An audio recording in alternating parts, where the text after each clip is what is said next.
Hello mga ga, ito na po yung ating 1 kilo na flavored binangkal. Mabinta po ito sa akin kaya share din natin ito, baka kailangan nyo ding recipe na ito para din kayo din ay kumita. Medyo malaki po yung binangkal natin ngayon, 3.20 or 3 for 20 po yung bintahan natin dito. Kaya simulan na po natin to. So dito sa ating dough, para hindi makunat at hindi matigas ay gagamit lang po tayo ng first class flour at third class flour. Hatiin lang po natin. Ito po yung ating first class flour. Paano ba natin malalaman? Ayan po, pagdakot mo ng ganyan at pagkatapos ay naghiwalay siya agad, or yung tawag sa amin dito, nabungkag ba.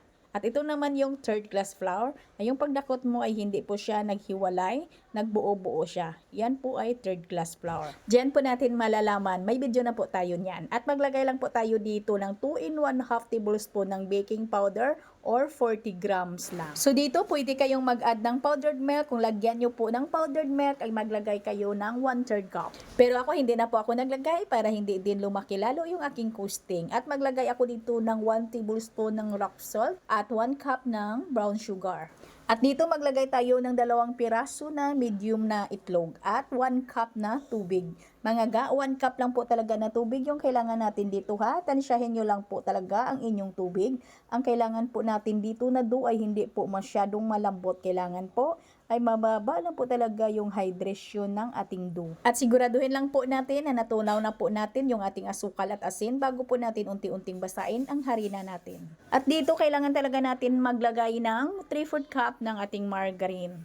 At mikos-mikosin lang po natin yan hanggang sa mag-well combine po lahat yung ating mga ingredients.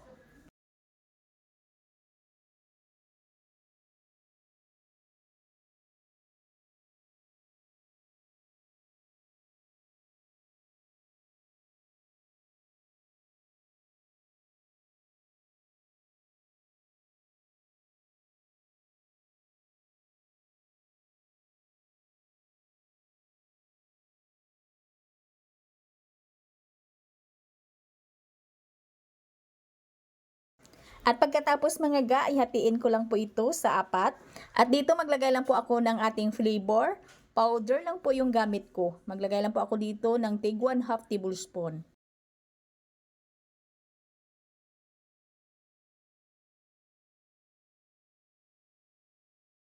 At uunahin ko lang po yung masahin yung kulay puti po natin na yung plain lang. Minasa ko lang po ito ng 5 minutes mga ga.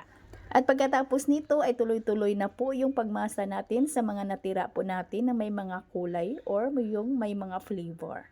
At ganun din mga ga ay masahin lang po natin yung may mga flavor po natin na hanggang sa mag-well combine, hanggang sa magpantay lang po yung flavor ng ating dough.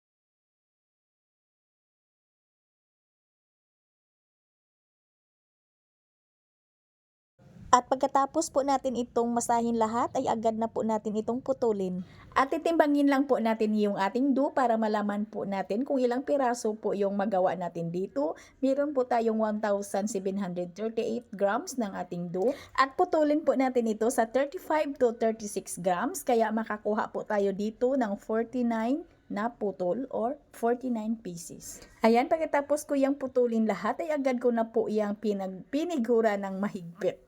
At pagkatapos ay lagyan ko po na yan ng lunga or linga. At basain lang natin ng tubig yung ating dough para dumikit dito yung ating linga.